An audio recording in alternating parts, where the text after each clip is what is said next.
Séduire et séduire encore, vouloir être aimé ou se sentir valorisé au point de se perdre soi-même en s'inventant un personnage. Voilà qui en dit long sur la souffrance extrême intérieure que peut avoir une personne sans même s'en rendre compte.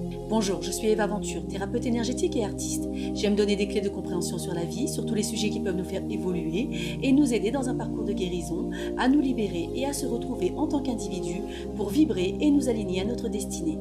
Nous voilà arrivés à cette deuxième partie. Après avoir parlé précédemment d'amour passionnel, d'amour aveugle, d'attachement et d'amour de soi, nous arrivons sur la séduction. Qui n'a jamais séduit d'une manière ou d'une autre ? Même l'enfant cherche à séduire ses parents.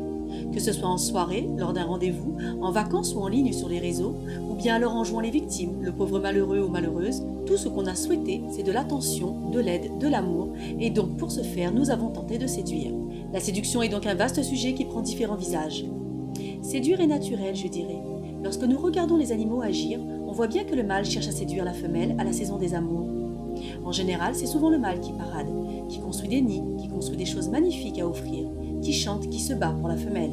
Bon, chez les humains, c'est 50-50. La femme séduit autant à mon sens, d'une manière souvent différente, mais le but reste le même. Bref, si nous exploitons nos potentiels physiques ou intellectuels avérés et que cela plaît et fonctionne auprès de la personne en face, c'est assez authentique et si c'est ce pourquoi on a envie d'être aimé, soit.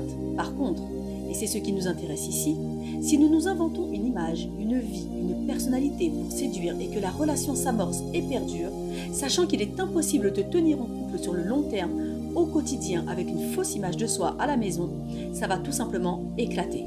Vous connaissez le proverbe « Chasser le naturel, il revient au galop ». On ne peut pas dissimuler longtemps sa vraie personnalité. C'est ce qui fait de nous qui nous sommes. Et quoi de plus malheureux que d'être aimé pour qui on n'est pas ? Alors viendra le temps des reproches de la part de l'un et une belle dépression de la part de l'autre. Mais pourquoi s'inventer un personnage ? Nous rejoignons tout droit la vidéo que j'ai faite sur l'amour de soi. Un gros manque d'estime pour soi-même, une honte de qui on est ou de ce qu'on fait ou ne fait pas, une frustration de ne pas avoir ce qu'un ou une autre a, la peur d'être seul, le besoin d'être soutenu, aidé, valorisé. Ce sont tout autant de raisons qui peuvent pousser à séduire avec un masque sous une pile de mensonges. Et celui ou celle qui se fabrique un tableau de chasse, me diriez-vous ? Il ou elle a l'air confortable dans son rôle de séducteur, séductrice d'un soir. Il a ce qu'il ou elle veut et repart et a l'air heureux, heureuse, satisfait ou satisfaite. Détrompez-vous. La souffrance est grande dans ces êtres-là, mais ils n'en sont même pas conscients ou alors à demi-conscients eux-mêmes. Un jour, la vie viendra leur enseigner quelque chose. Ça arrivera même si cela doit prendre du temps, et cela fera très mal. Car il faudra comprendre, prendre des décisions, demander pardon et apprendre. Séduire fait partie de notre naturel humain. C'est un instinct de survie existant depuis tout petit. Mais il faut savoir doser et rester authentique pour ne pas s'engager et s'embourber dans une relation à l'autre qui causera plus de souffrance qu'autre chose.